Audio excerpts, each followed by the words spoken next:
My family mocked my failing art career for years, treating me like a charity case. At Thanksgiving, Uncle Gary laughed, tossing me a container for scraps. Then my sister's new boyfriend arrived, saw me, and terrifiedly whispered, "That's my CEO." This is where the story truly begins, and you won't want to miss what happens. Make sure you're subscribed to see it through to the end. We're always curious. Where in the world are you all watching from today? Let us know in the comments. The gravel crunched beneath the tires of my 2014 Honda Civic, a sound that, for the last 5 years, had triggered an automatic tightening in my chest. It wasn't that the car was unreliable. It was actually a beast of an engine that had never let me down, but rather what the car represented to the people waiting inside the sprawling suburban house looming ahead. To me, the car was a smart, depreciated asset that allowed me to pour capital back into my business during the lean years. To my family, it was a rolling billboard declaring my failure. I turned off the ignition and sat in the silence for a moment, gripping the steering wheel until my knuckles turned white. The late November air was crisp, and I could see the condensation of my breath fogging up the windshield. I needed a moment, just 60 seconds to armor myself. I checked my reflection in the rearview mirror. No designer sunglasses, no flashy jewelry, just a simple beige sweater and jeans. I looked exactly like what they expected. Elena, the struggling dreamer. Elena, the caution tale. "You can do this," I whispered to the empty car. "It's just 4 hours. Eat the turkey, smile at the insults, and go home to your life." My life, if they only knew, but telling them was a risk I hadn't been willing to take. Not yet. Not when the business was fragile, and certainly not now that it was booming. I knew them too well. I knew that the moment struggling Elena became wealthy Elena, the dynamic wouldn't shift to respect, it would shift to entitlement. I stepped out of the car, the cold biting at my cheeks. As I walked up the driveway, I could already hear the dull roar of laughter from inside. It was a sound that used to make me feel warm and safe as a child, but now it felt like a closed circle I was permanently on the outside of. I rang the doorbell. It wasn't my parents' house. They had retired to Florida 2 years ago and were skipping the cold weather this year. This was Uncle Gary's domain. Gary, my father's older, louder, and infinitely more judgmental brother. The door swung open, revealing my cousin, my sister in spirit, if not by blood, Sarah. She was glowing, dressed in a sleek black dress that probably cost more than my first 2 cars combined. Her hair was perfectly coiffed, her makeup flawless. She looked like success. She looked like what the family wanted me to be. "Elena," she exclaimed, though the smile didn't quite reach her eyes. It was the smile one gives to a stray dog that has wandered onto the porch. Pity mixed with a slight annoyance that it was there at all. "You made it. We were worried your car might not handle the interstate." I forced a smile, stepping across the threshold. "Hi, Sarah, she runs fine. Good to see you." "MMHMM," she hummed, already turning away to lead me into the foyer. "Well, come in. Uncle Gary is making his famous martinis, and Liam, oh my God, Elena, you have to meet Liam. He's on his way. He got held up at work. Big corporate emergency. You know how it is." She paused, looking back at me with a tilted head. "Well, actually, I guess you don't. How is what do you call it? The consulting?" The air quotes were invisible, but I felt them land like slaps. "It's going well, Sarah. Busy," I said, keeping my voice neutral. "Busy is good," she chirped, her tone dripping with condescension. "Keeps the lights on, right? Mostly." We walked into the living room, and the conversation stopped. It was immediate. Uncle Gary was holding court by the fireplace, a martini glass in one hand, his other hand gesturing wildly as he recounted some story about his team at the regional sales office. He froze mid-sentence when he saw me. His eyes scanned me from head to toe. He took in the boots that had seen better days, the lack of a luxury handbag, the simple sweater. A smirk, slow and oily, spread across his face. "Well, well," Gary boomed, his voice projecting to the back of the room. "The prodigal niece returns, and looking thrifty as always." A ripple of polite, uncomfortable laughter went through the room. My aunt, Gary's wife, sat on the sofa, clutching her wine glass. She gave me a sympathetic, tight-lipped nod, but she didn't speak up.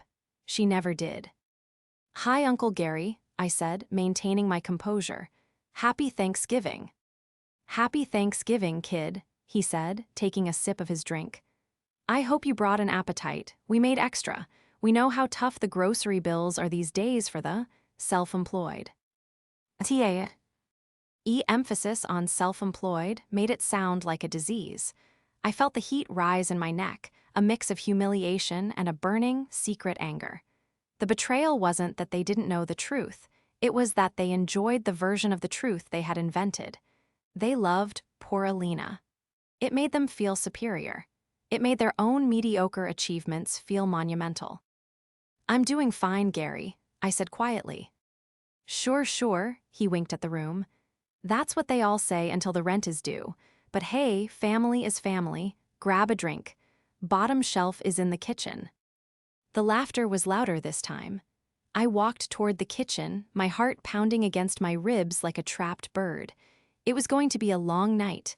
But as I passed the hallway mirror, I caught a glimpse of my own eyes. They weren't watery. They were hard.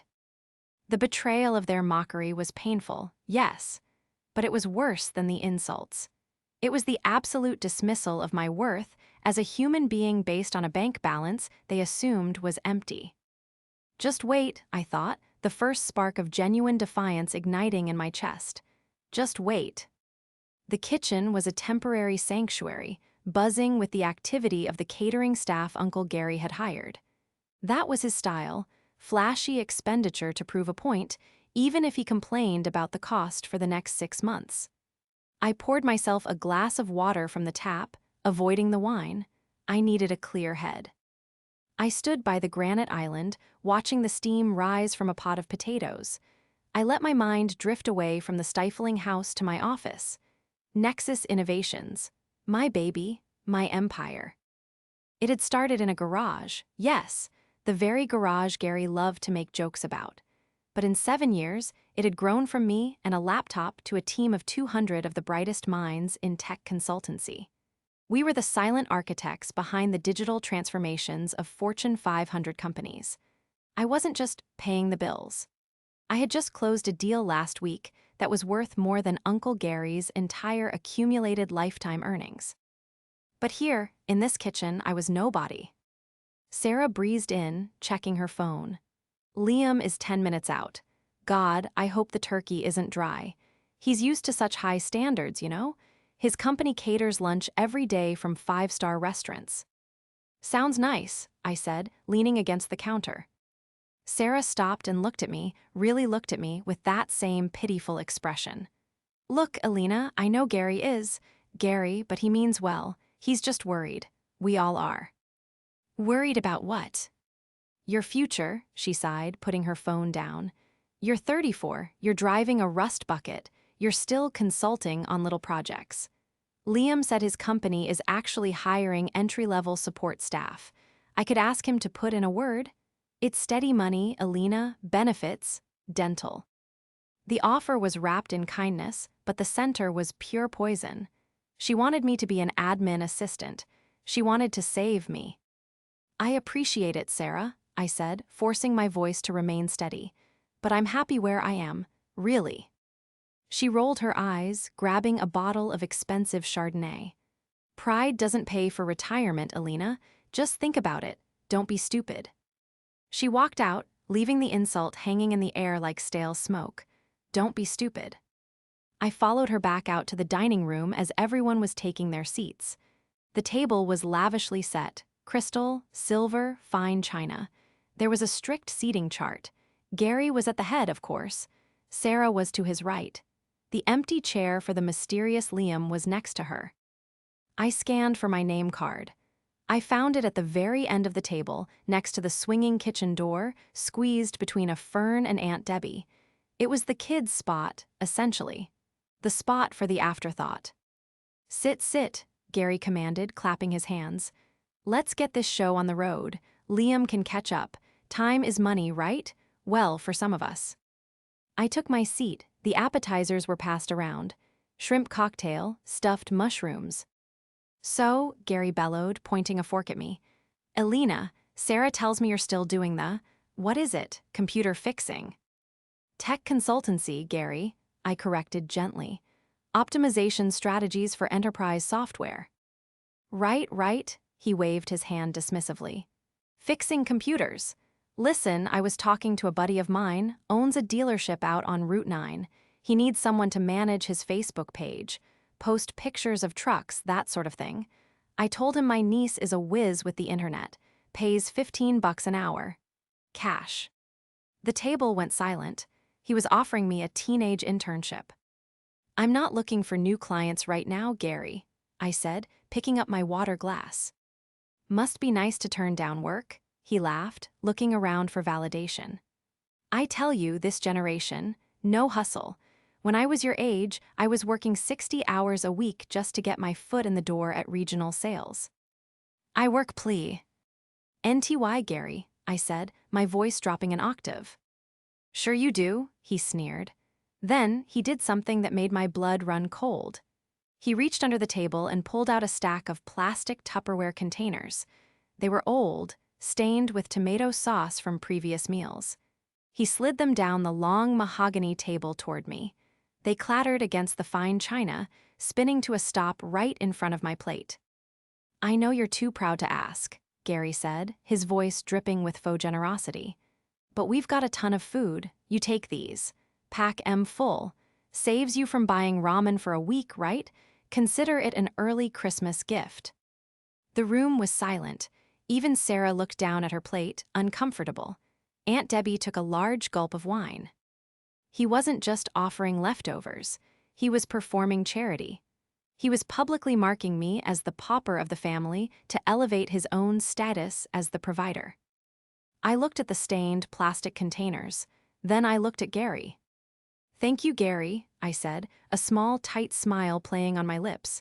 I'll keep that in mind. That's the spirit, he roared, satisfied.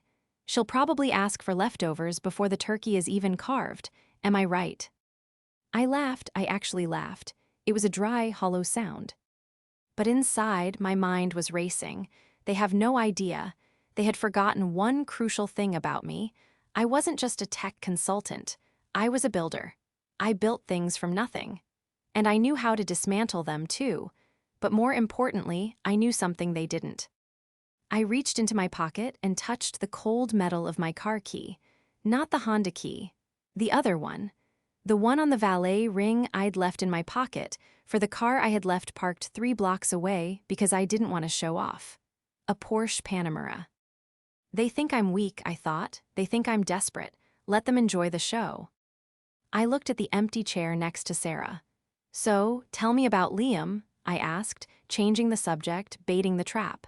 What does he do that's so important? Sarah lit up, relieved to move past the awkwardness. Oh, he's in software too, actually, but at a real company, a major firm. He just got promoted to senior lead developer. He's managing a huge team. He says the CEO is a total visionary but terrifying. He's never actually met the boss, just seen them at town halls. It's a massive operation. My heart skipped a beat. Software, senior lead developer, massive operation. What's the company called? I asked, my pulse quickening. Before Sarah could answer, the doorbell rang. That's him, Sarah squealed, jumping up. That's Liam. As Sarah rushed to the front door, the atmosphere in the dining room shifted. Uncle Gary straightened his tie, puffing out his chest.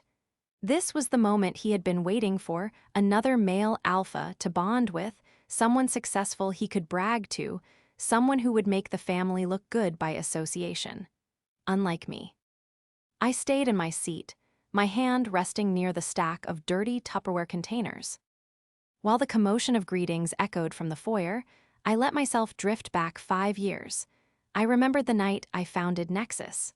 I was sitting on the floor of my studio apartment, eating toast because I couldn't afford cheese.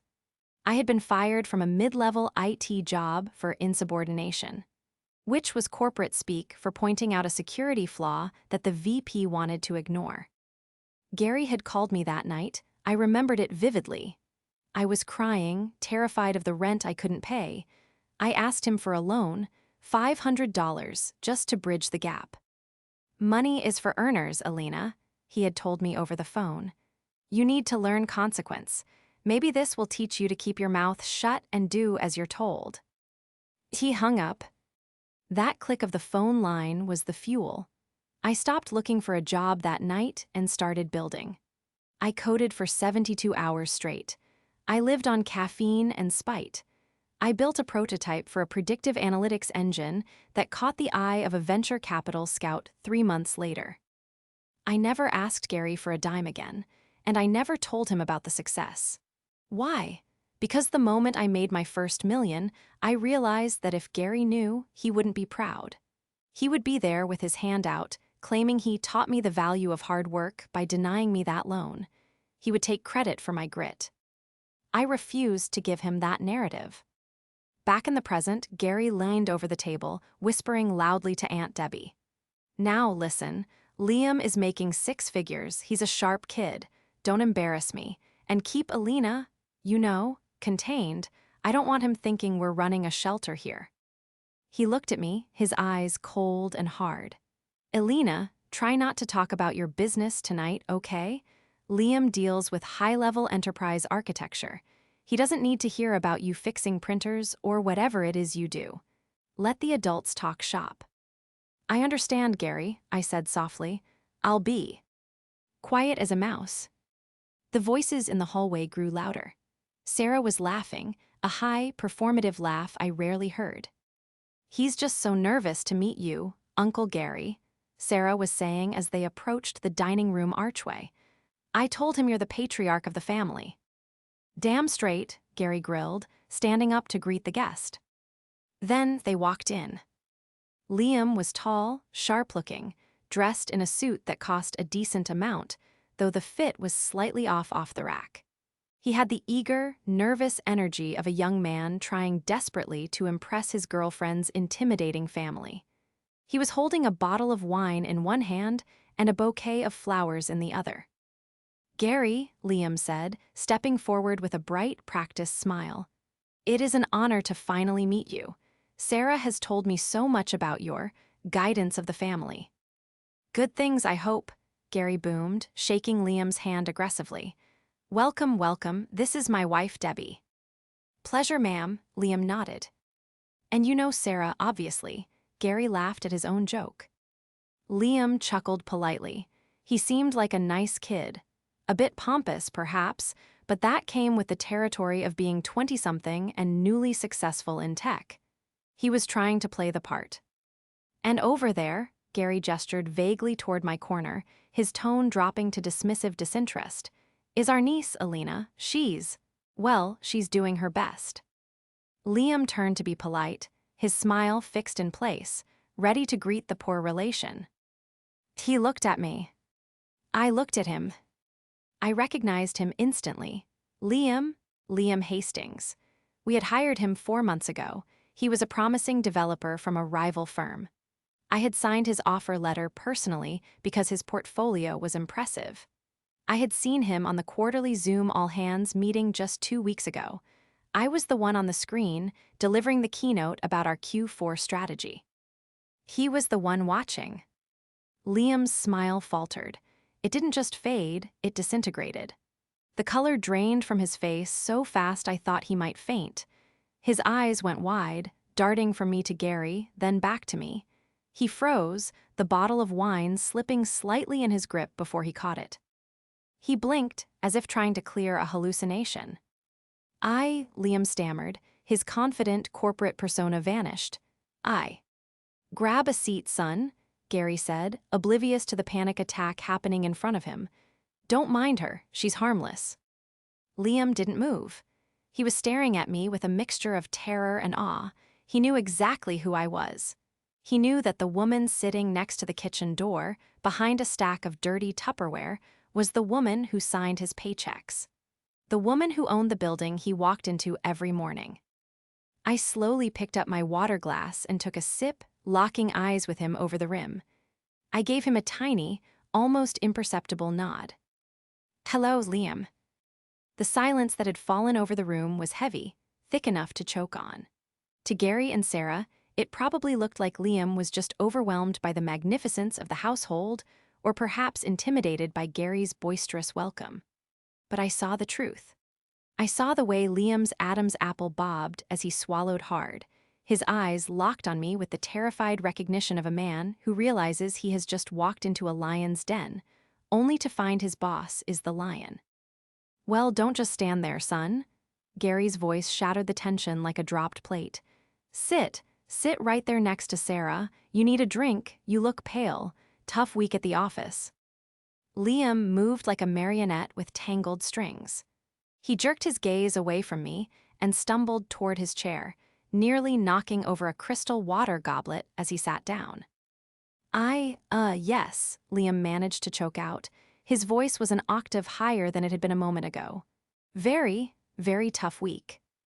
"I bet," Gary chuckled, pouring a generous amount of red wine into Liam's glass, spilling a few drops on the white tablecloth without noticing. "High stakes in the software game, right? I know the drill. Kill or be killed.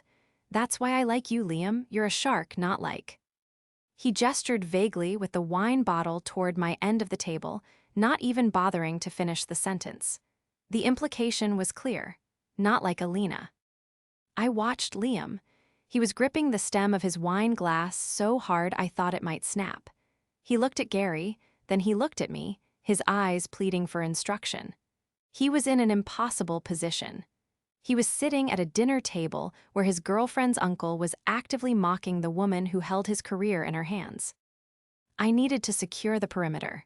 If Liam blurted out, "Wait, that's the CEO of Nexus," right now, Gary would just laugh it off or accuse me of lying. It would be messy. I needed total control. I slowly reached into my pocket and pulled out my phone. I kept it below the table's edge, resting it on my lap. I knew the company directory was synced T. Oh, my personal device, a perk of being the founder. I navigated to the employee roster, typed in Hastings, and found him immediately. Liam Hastings, Senior Lead Developer, Mobile Division, hired August 2024. I tapped the message icon. Across the table, Gary was launching into a monologue about his own importance. "You know, Liam, managing people is an art. You can't be friends with them. You have to be a god to them. That's my philosophy. Fear motivates better than kindness. Take my team." My thumbs flew across the screen. "Isn't." A second later, a soft buzz vibrated against the mahogany table. It came from Liam's jacket pocket. Liam jumped as if he'd been electrocuted. "Popular guy," Sarah teased, placing a hand on his arm. "Probably work, right? They can't survive without you." I should check," Liam stammered. He pulled his phone out with trembling fingers. I took a slow sip of water, watching him over the rim of the glass. He unlocked the screen. I saw his eyes widen. He read the text, then his head snapped up to look at me.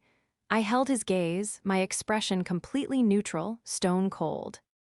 The text read, "I am enjoying the dinner, Liam. Do not interrupt my uncle. Do not reveal my identity yet. Just play along. I want to hear what he has to say." Liam swallowed again. He looked back at his phone, then slipped it into his pocket. He took a massive gulp of wine, draining half the glass in one go. "Everything okay?" Sarah asked, frowning slightly. "Yes," Liam said, his voice sounding strangled. "Just a system update. Nothing I need to handle right now."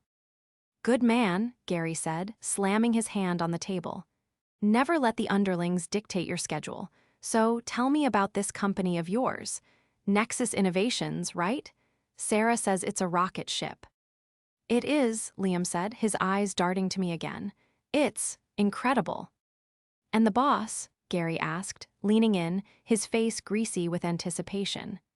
"Sarah says the CEO is a mystery, probably some Silicon Valley hotshot, right? Ruthless, a real hardass." This was the test. I waited. Liam looked at Gary, then at me. He was sweating now, beads of perspiration forming on his forehead, despite the cool air in the room. Liam started, then corrected himself quickly. "The CEO is very effective, focused, values, integrity above all else." Integrity, Gary scoffed, spitting a little bit of breadcrumb as he laughed. Integrity is a word losers use to explain why they aren't rich. You think the guy at the top got there by being nice? No way. He stepped on necks, Liam. Necks. Actually, Liam said, his voice shaking but growing a little firmer as he looked at me for approval. The CEO started the company from a garage, built it from nothing, just pure skill. Garage, Gary snorted, rolling his eyes at me. Hear that, Alina? A garage, that's how you do it. You don't stay in the garage for 5 years tinkering with junk. You launch, you execute. You clearly missed the execute part. I smiled. I guess I did, Gary. I'm just a slow learner. Liam looked like he wanted to crawl under the table and die. The tension was ratcheting up, tightening around his throat. He knew the truth. He knew that the junk Gary was mocking was the very software architecture he spent 40 hours a week building. So, I said, leaning forward slightly, deciding to pull the string a little tighter. Liam, since you're high up in the company, does your CEO pay well, or does she expect you to work for experience? I emphasized the she, causing Gary to frown. She, Gary asked, the CEO is a woman. Yes, Liam said quickly, and she pays very well, extremely well. The benefits are generous. She takes care of her people. A woman, Gary muttered, looking at his martini glass with disdain. Well, that explains the integrity bit. Probably soft. Probably lets people cry in the break room. That company won't last 5 years. Mark my words. You cash out your stock options as soon as you can, son. Get out before she drives it into the ground.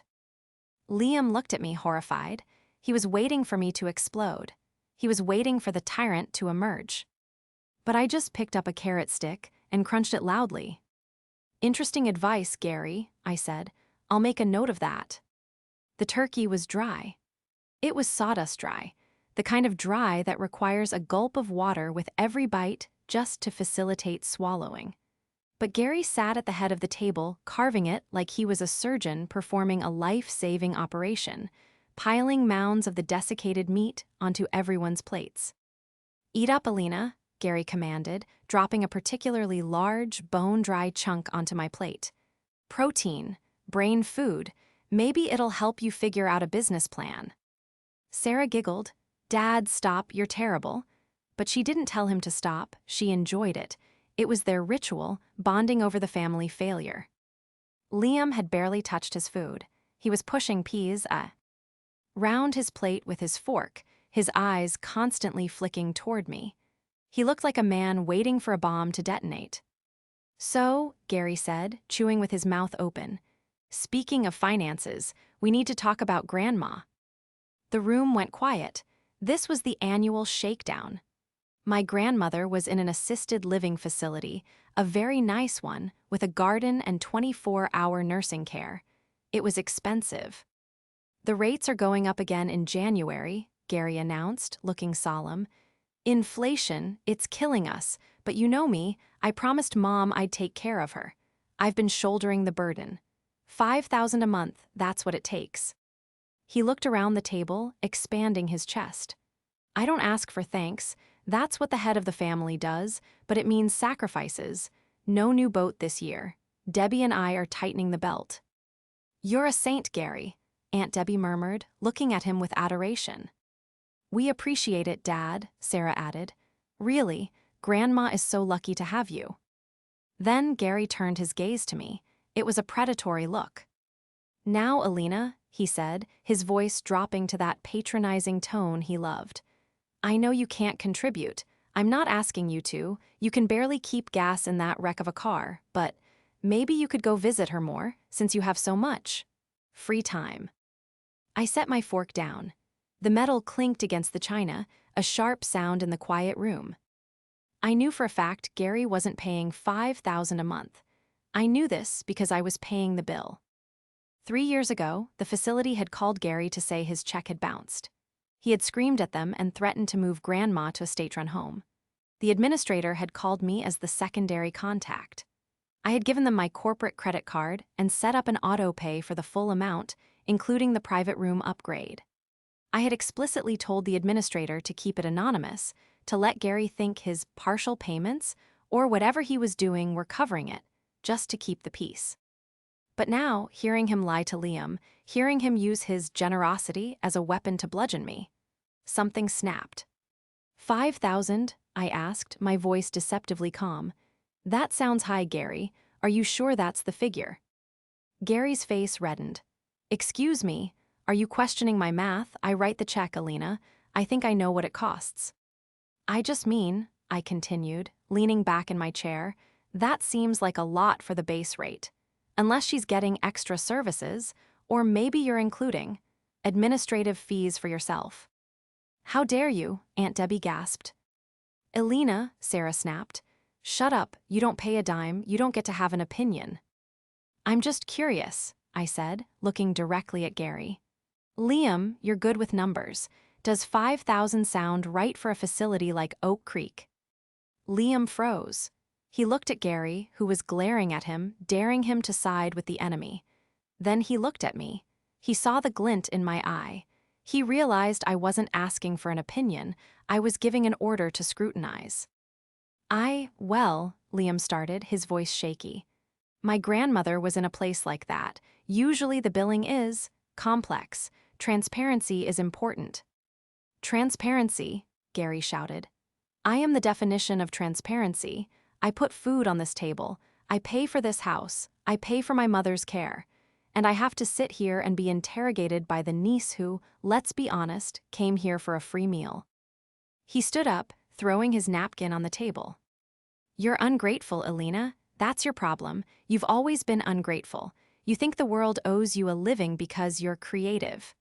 Well, newsflash, the world doesn't care. Money talks, and you have nothing to say. He sat back down, red-faced and breathing heavily.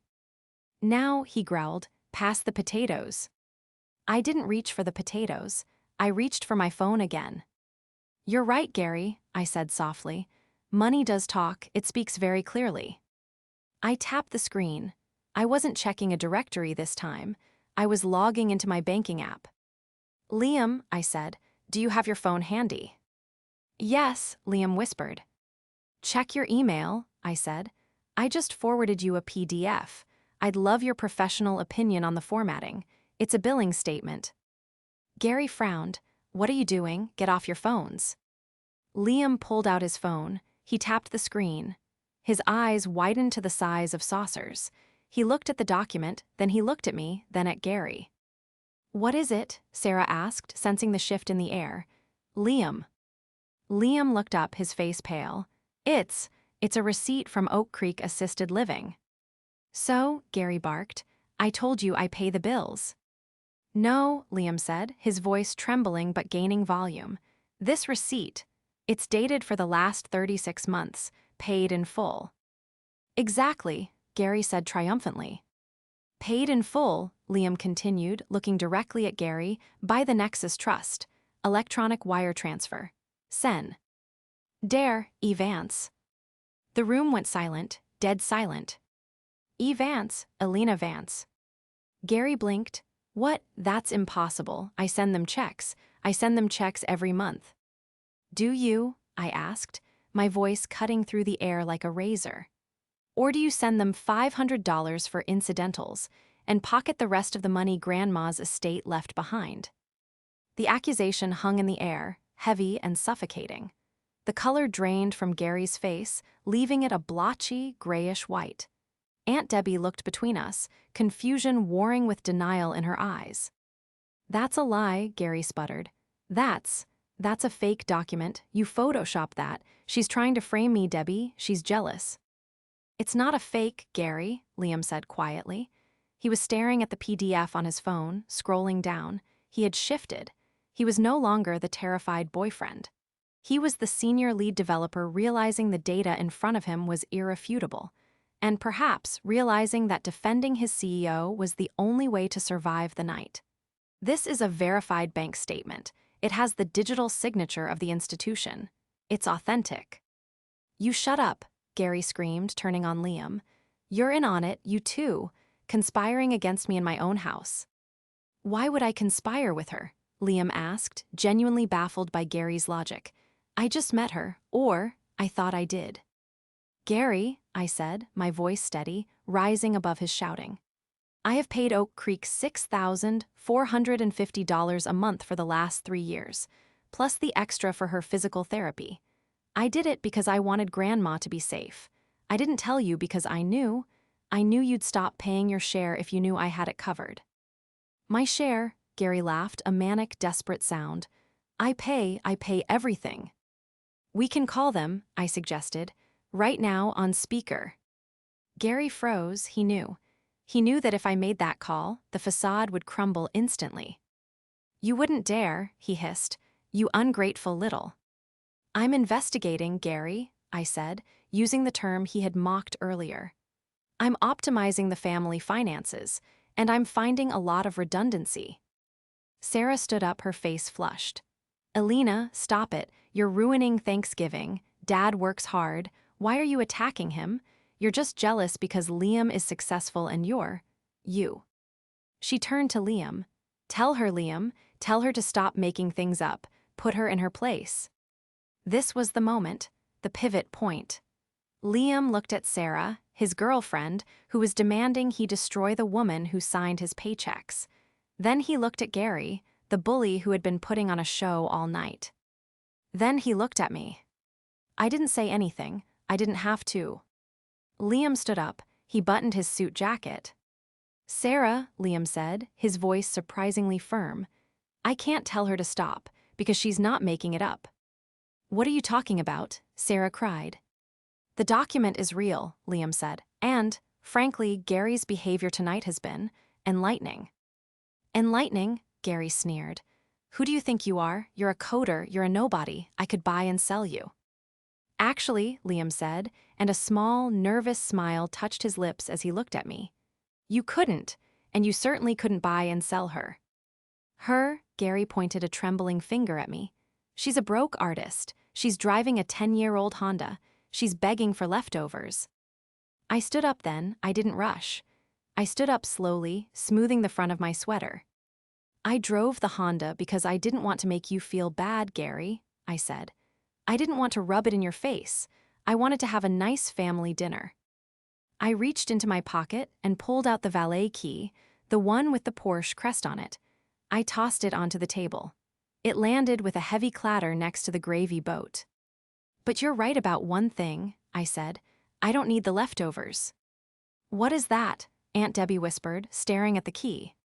That, Liam said, stepping back from the table as if to distance himself from the blast radius, is the key to a Panamera Turbo S. I've seen it in the executive parking lot. Spot number 1. Executive parking lot? Sarah asked, her voice trembling. Liam, what are you saying? Liam took a deep breath. Sarah, Elena isn't a computer fixer. She's the founder of Nexus Innovations. She's my boss. She's the CEO. The silence that followed was absolute. It wasn't just quiet, it was a vacuum. All the air had been sucked out of the room. Gary's mouth opened and closed, like a fish on a dock. He looked at me, then at the key, then at Liam. CEO, Gary whispered. Nexus. 200 employees, I said calmly. 3 offices, global contracts. And yes, Gary, integrity is actually very profitable. I picked up the stack of dirty Tupperware containers Gary had slid toward me earlier. I held them up. I think you might need these more than I do, I said, especially if the IRS deck. I'ds to audit where Grandma's money actually went. Gary's face went from red to purple. The veins in his neck bulged. He had been stripped naked in his own castle.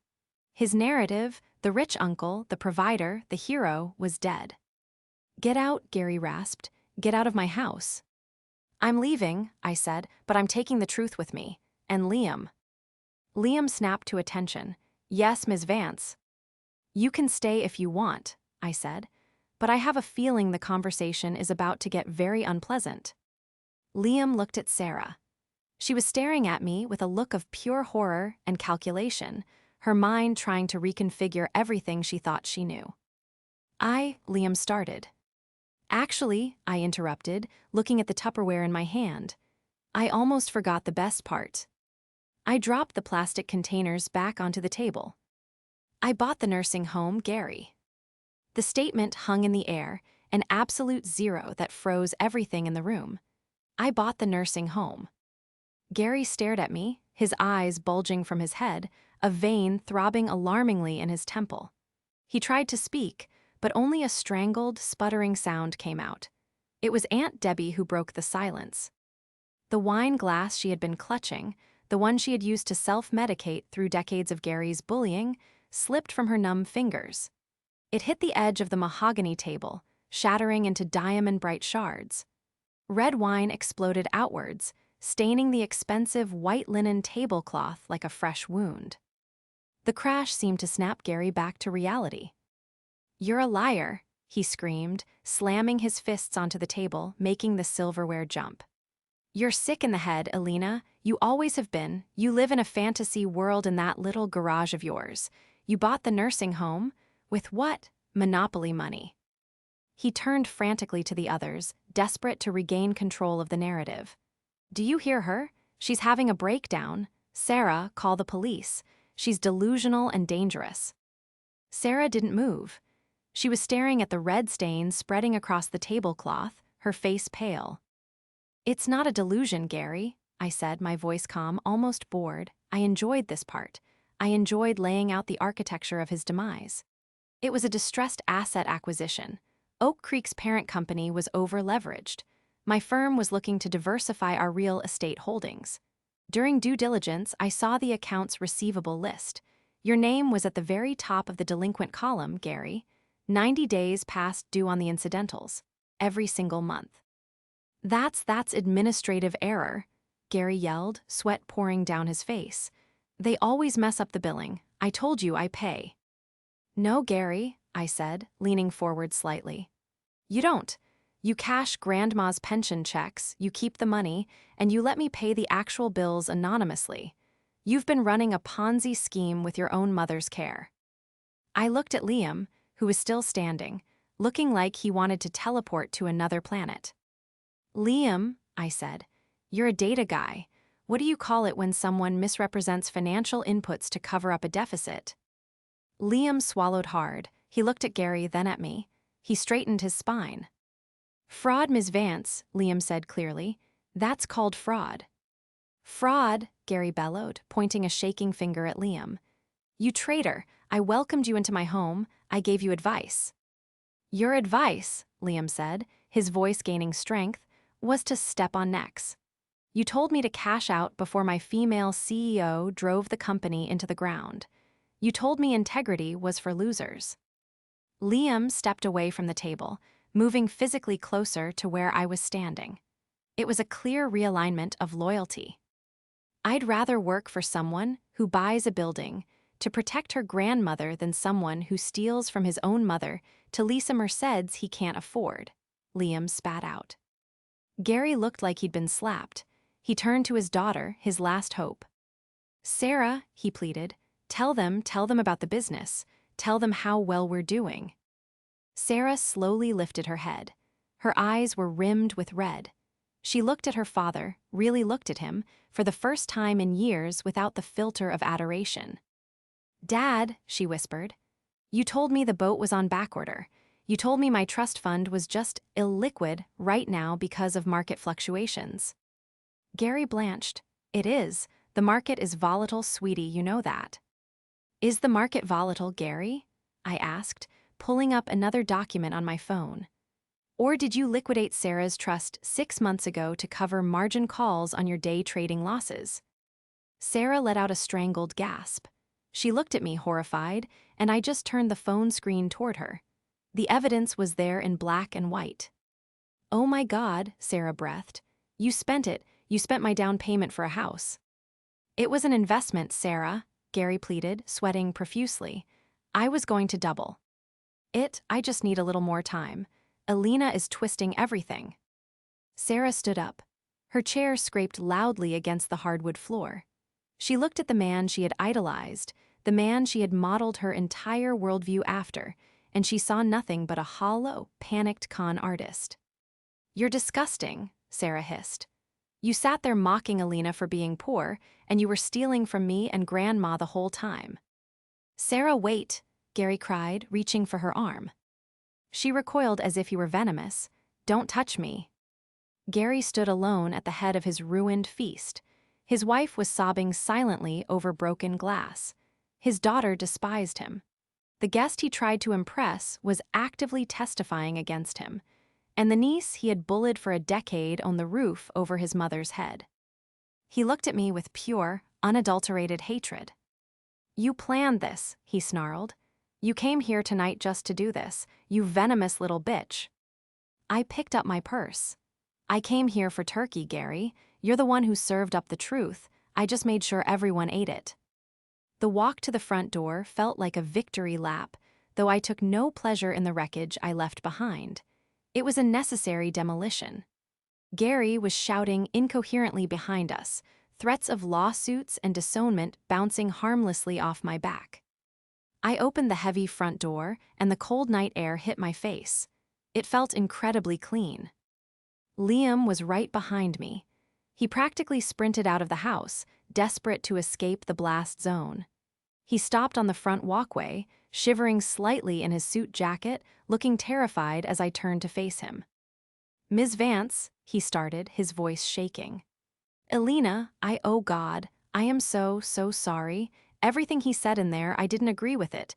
I was just being polite, I swear. I had no idea he was like that.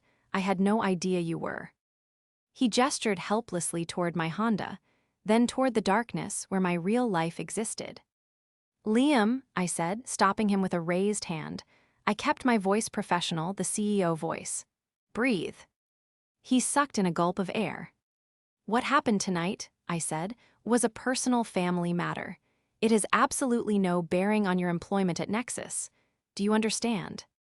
Relief washed over his face so intensely his knees almost buckled. Yes, absolutely, thank you." "However," I continued, my tone sharpening slightly, "I did hear Gary's advice to you, about stepping on necks, about integrity being for losers." Liam winced. I was just nodding along. He's Sarah's dad, I was trying to make a good impression." "I know," I said. "But Liam, at Nexus, integrity isn't a buzzword. It's our operating system. If I ever get a whiff that you're adopting Gary's management philosophy, or if you ever judge a colleague by the car they drive instead of the code they write, we will have a very different conversation. Are we clear?" Liam straightened up, meeting my eyes with genuine seriousness. "Crystal clear, Ms. Vance. It won't happen, ever." "Good," I said. "See you on Monday. Don't be late for the stand-up." I turned and walked to my Honda. I didn't look back at the house. I didn't need to. 2 months later, in late January, the snow was falling heavily outside the floor-to-ceiling windows of my corner office on the 42nd floor. The city looked peaceful from up here, a grid of lights covered in white. My assistant, Chloe, knocked softly on the glass door before entering. "Alina, your lunch is here. And you have a personal email that got flagged by the filter, but I think you might want to see it. It's from a Sarah Vance." I paused in the middle of reviewing the Q1 projections. "Thanks, Chloe. Leave it on the desk." She set down a sleek glass container filled with a gourmet quinoa and grilled salmon salad, my actual leftovers from a business dinner the night before at a Michelin-star restaurant. I smiled faintly at the contrast to Gary's greasy Tupperware. I opened the email on my secure laptop. Subject: Grandma and Things. "Alina, I don't really know how to start this. Sorry, doesn't seem like enough. I was awful to you. For years, I bought into Dad's whole worldview because it was easier than seeing the truth. I'm ashamed of who I was at that dinner table. Liam and I broke up. I couldn't look at him without thinking of that night. I'm staying with a friend in the city now. I got a job as a junior marketing coordinator. It pays almost nothing, and my boss is a tyrant, but it's real. It's mine. I visited Grandma yesterday at Oak Creek. The staff said you had the heating system upgraded in her wing. Her room was toasty. She seemed happy. Thank you for that. Dad used to complain about how cold it was there, but he never did anything about it. I guess that sums everything up. You don't have to reply. I just wanted you to know that I see you now. Really see you. And I hope someday I can be half the woman you are. Sarah. I read the email twice. It wasn't a mag. Ike fix. Years of conditioned behavior wouldn't vanish overnight, but it was a crack in the facade. It was a start. I moved the email to a folder labeled family. I didn't reply yet. She needed time to hustle, to feel the burn of earning her own way. It would be good for her. As for Gary, the fallout was swift and brutal. The IRS audit I had subtly hinted at became a very real reality once I filed the necessary tax documents for the nursing home acquisition, triggering discrepancies in his filings. The last I heard, the suburban house was under contract for a quick sale to cover back taxes and the money he owed Sarah's trust.